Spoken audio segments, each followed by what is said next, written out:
Izzy Gizmo by Pip Jones and Sara, Ogilvie.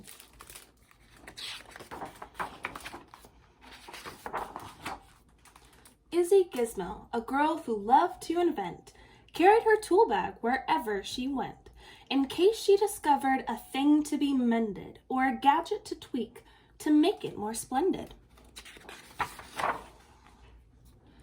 But the trouble with things that have dials and switches is they don't always work and they certain have glitches.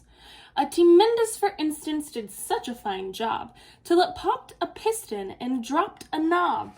Then the swirly spastonic for eating spaghetti turned Grandpa's wallpaper into confetti. The beer-tastic had Grandpa perfectly styled, till foam overflowed and the clippers went wild. Well, Isabel, who was so clever and bright, would get rather cross when things didn't go right. And she huffed, "It's too tough, I've had it, I quit." She kicked her invention and called it a twit. Isabel fumed. Grandpa smiled and chuckled. "You can't just quit 'cause that thingy-mabog buckled. Now trust me, young lady, sometimes you need to try again and again if you want to succeed." Perhaps Grandpa was right, but still Isabel sighed. She picked up her tool bag and wandered outside. Kicking the stones on the path as she walked, Izzy jumped at a bump. Up ahead, something squawked. From the clouds, a poor crow had taken a tumble and landed kapoof in a feathery jumble. Izzy ran to the vet's, but he just shook his head. "His wing is too broken to fix," the doctor said. "Perhaps take him home, and there you could try to teach him to live as a crow who can't fly."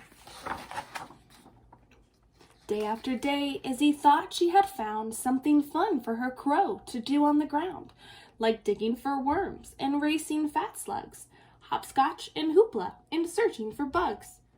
But the heartbroken crow simply gazed at the sky as the other birds sang and flew happily by. One night, with the crow in the folds of her sweater, Izzy sighed, "Oh, I wish I could make him feel better. I've tried. He won't play, he won't drink, he won't eat." She was so very close to admitting defeat. Grandpa said, "Izzy, don't give up on him now. I know you can do it. Just work out how." Then Grandpa passed Izzy her gadgety things, and she knew what to do. "I'll invent some new wings." Izzy piled up her books and she started to read. Then she made a long list of the things that she would need. She searched for some batteries and old electronics, dismantled a mixer, and the swirly spatonic. While the crow watched, entranced, he held Izzy's drill while she bent, bashed, and battered, and walooped, until, ta-da! Izzy fastened the wings with a strap, but they hummed and they twitched, far too heavy to flap. "Arr!" Izzy yelled, "I'm no good at succeeding." The crow softly cawed, his beating eyes pleading. "What now?" Izzy cried. "Try again," Grandpa said. "Okay, follow me." And off with that she sped. Izzy dove in a pond where she borrowed a pump. Then she took from an engine 2 sprockets a slump. Izzy fastened the wings. They were light, they were curvy, but the wings the wrong shape turned the crow topsy-turvy. "I give up!" Izzy yelled with a furious frown, as the crow sadly cocked as he hung upside down. Izzy unscrewed the head from the shower, found special circuits to adjust the wing's power, and finally, using her trusty old pliers, she borrowed the motors from 2 big blow dryers.